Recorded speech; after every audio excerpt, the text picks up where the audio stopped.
118 20 salamo 20 amin'ny anaran'i Jesosy miderany Jehova fa tsara izy eny tsika rehetra ilaza hoe mandrakizay ny famindrapony oka ny Israely hanao hoe mandrakizay ny famindrapony oka ny taranaki Arona hanao hoe mandrakizay ny famindrapony oka izay matahotra an Jehova hanao hoe mandrakizay ny famindrapony tao ankaterena no nyantsoko an Jehova dia namaly ahy Jehova ka nampafantatra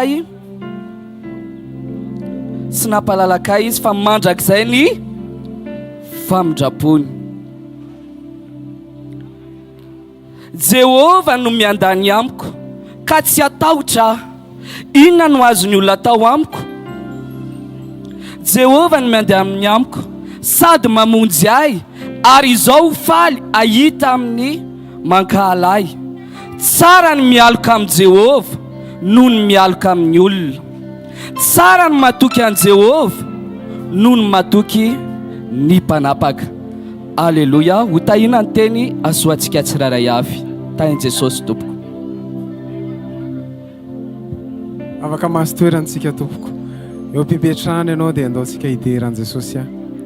Isaotra an Jesosy androany. Misaotra anao zaho ry tompo tiana fa mbola nomenao fa mbola nomena tombonandro aiderana ny zavatra ataonay ny zavatra ataonay ankinina mina fa lehibe toko ny fitiavana ny mpano. Ndao ataontsika mifotsika rehetra ihany zany androany. Misaotra anao zahay, misaotra anao zahay, ry tompo tiana